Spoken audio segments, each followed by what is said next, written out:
Halo semua, di sini saya akan menjelaskan materi dan tugas tentang pola pewarisan sifat. Sebelumnya, izinkan saya berkenalan diri. Nama saya adalah Michael Agustino Siahan, NIM 1202-10067 dari TPB 21. Hukum tentang pewarisan sifat kemudian dikenal dengan hukum Mendel melalui percobaan oleh Gregor Johann Mendel. Mendel melakukan uji coba pertamanya itu dengan cara menyilangkan kacang polong pada tahun 1854 sampai 1856. Nah, percobaan ini membagi kacang polong ke dalam beberapa kelompok untuk mengetahui transmisi yang terjadi pada keturunannya. Hasil dari percobaan ini membuahkan dua hukum prinsip genetika modern, yakni hukum Mendel yang pertama dan hukum Mendel yang kedua. Berikut adalah penjelasan tentang kedua hukum Mendel tersebut. Hukum Mendel pertama atau biasa disebut hukum segresi menyatakan bahwa setiap gen di dalam alel akan berpisah atau bersegrasi secara bebas pada saat pembentukan gamet. Sedangkan hukum Mendel 2 atau biasa disebut dengan hukum asortasi menyatakan bahwa setiap gen di dalam gamet akan bergabung atau berasortasi secara bebas pada saat pembentukan individu baru. Contoh dari pewarisan sifat adalah yang pertama, Widows-Pick dan no Widows-Pick, di mana Widows-Pick adalah pola tumbuh rambut yang berbentuk huruf V, sedangkan no Widows-Pick tidak berbentuk huruf V.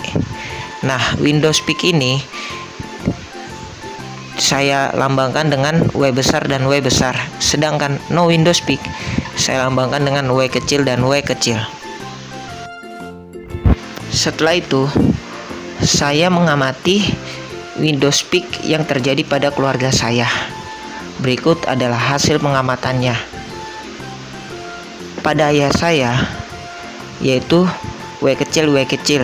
Ini mengartikan bahwa ayah saya no Widows-Pick. Sedangkan pada ibu saya berbeda dengan ayah saya, yaitu memiliki W besar dan W besar, di mana mengartikan bahwa ibu saya Widows-Pick. Terdapat 3 anak dari ayah dan ibu saya. Anak pertama, anak kedua, dan saya. Anak pertama memiliki W besar dan W kecil, di mana dominan terhadap Widows-Pick. Sedangkan anak kedua sama dengan anak pertama, yaitu W besar dan W kecil, yang dimana dominan terhadap Widows-Pick. Nah, berbeda dengan saya W kecil dan W kecil, di mana melambangkan adalah saya tidak ada Windows.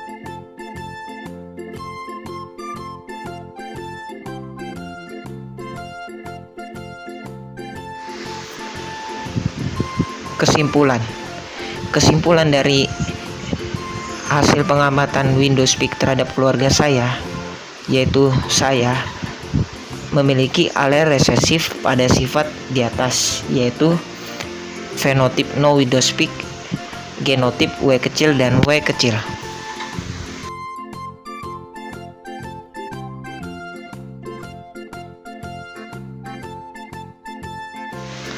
Lanjut ke pewarisan sifat yang kedua yang saya amati terhadap keluarga saya, yaitu free earlobes dan attached earlobes, di mana free earlobes ini adalah daun telinga yang menggantung yang saya lambangkan dengan F besar dan F besar. Sedangkan attached earlobes yaitu adalah daun telinga yang menempel yang saya lambangkan F kecil dan F kecil.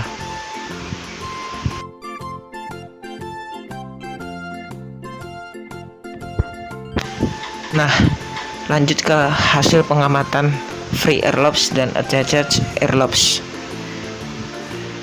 Pada ayah saya dan ibu saya memiliki genotip yang sama, yaitu F besar F besar.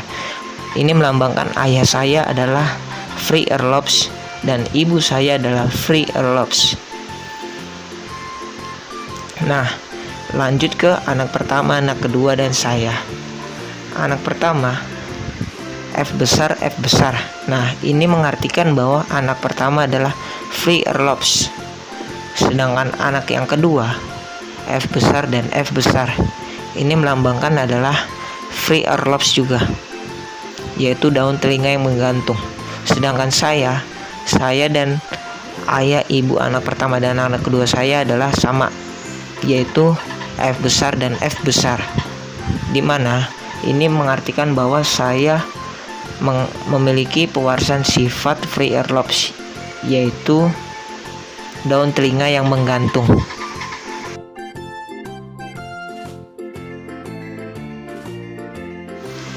Kesimpulan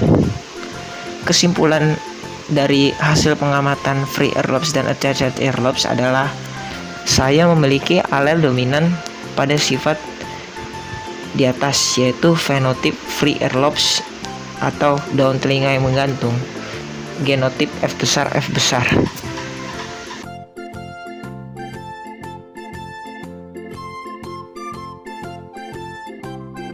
Sekian dari hasil materi dan tugas yang saya presentasikan.